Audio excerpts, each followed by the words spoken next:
I have a great time with my life, and I want to share it. I love living. I think that's infectious. It's something that you can't fake. Greatness is not this wonderful, esoteric, elusive, God-like feature that only the special among us will ever taste. You know, it's something that truly exists in all of us. It's very simple. This is what I believe, and I'm willing to die for it. Yeah. Period. It's that simple. I know who I am, and I know what I believe. I know who I am, I know what I believe. That's all I need to know. And that's all I need to know. So from there, you do what you need to do. Yeah. You know, and I think what happens is we make the situation more complex than it has to be. Because we're looking for complexity. There's got to be something complex to understand. It can't be that easy. No. We didn't grow up with the sense that where we were was where we were going to be. You know, we grew up with the sense that where we were almost didn't matter because we were becoming right. Something greater.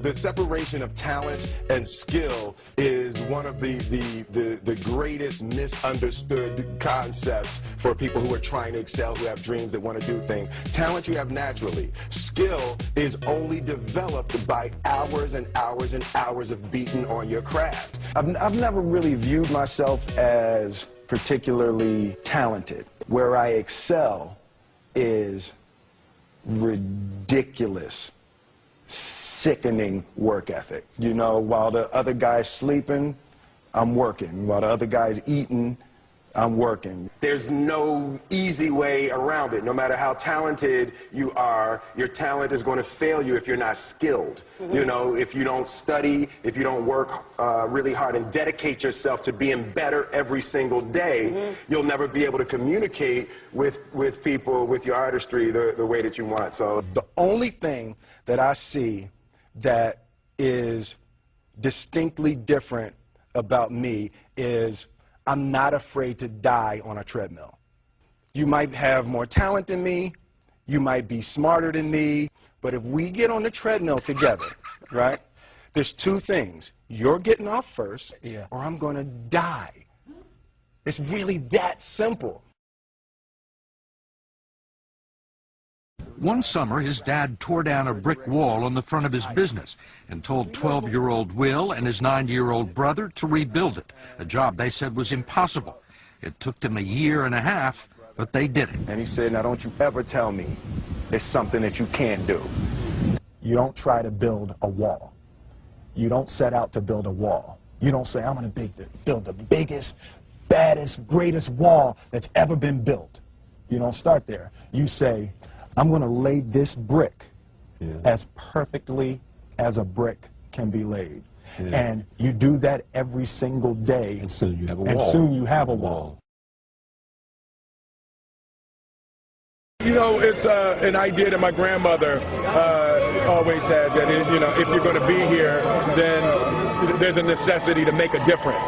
She always instilled the responsibility, the spiritual responsibility that you have to make every group you come in contact with better. I want to do good. Yeah. I want the world to be better because I was here. I want my life, I want my work, my family, I want it to mean something. And it's like, it has, if you are not making someone else's life better, then you're wasting your time. You know, like your life will become better by making other lives better. I want to represent an idea. I want to represent possibilities. I want to represent the idea that you really can make what you want. One of my favorite books is The Alchemist, Paulo Coelho, and that's just, I just believe that. I believe that I can create whatever I want to create.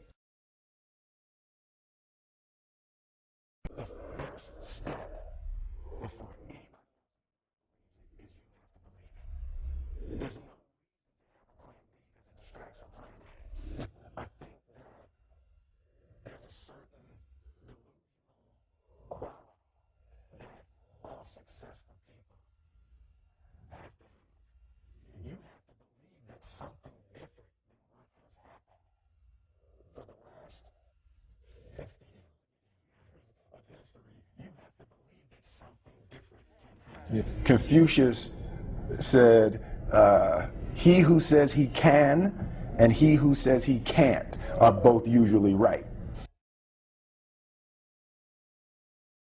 Being realistic is the most commonly traveled road to mediocrity.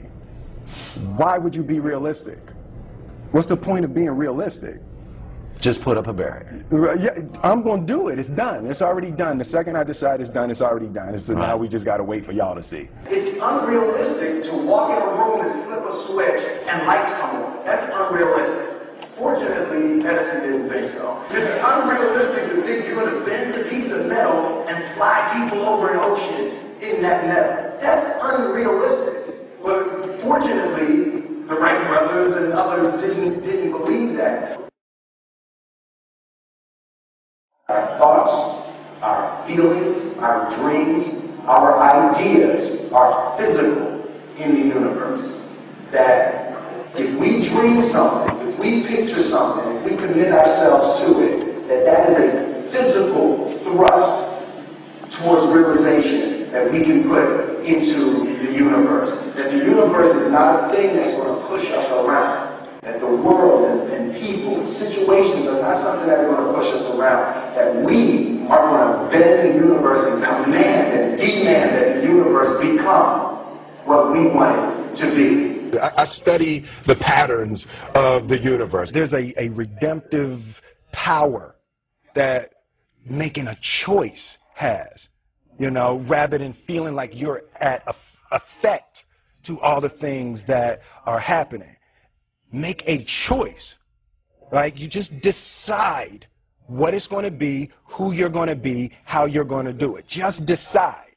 And then from that point, the universe is going to get out your way. It's like it's water. It wants to move and go around stuff. You know, there's a flow of the universe that I've grown to know just how to go with it.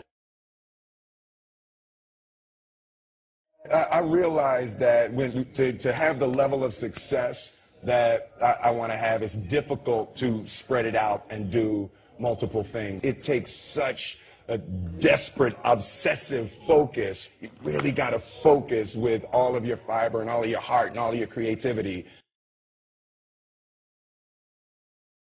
I'm motivated by fear. Fear. You know? Fear of what?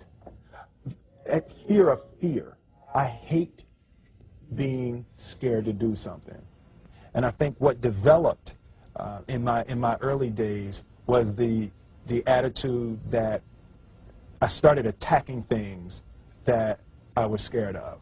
It was Franklin Roosevelt said the only fear you have to fear is fear itself. Absolutely. Remember that? Absolutely. Yeah. You can't be scared to die for the truth. The truth is the only thing that's ever going to be constant. Don't ever let somebody tell you you can't do something. Not even me. All right? You got a dream, you got to protect it. People can't do something themselves. They want to tell you you can't do it.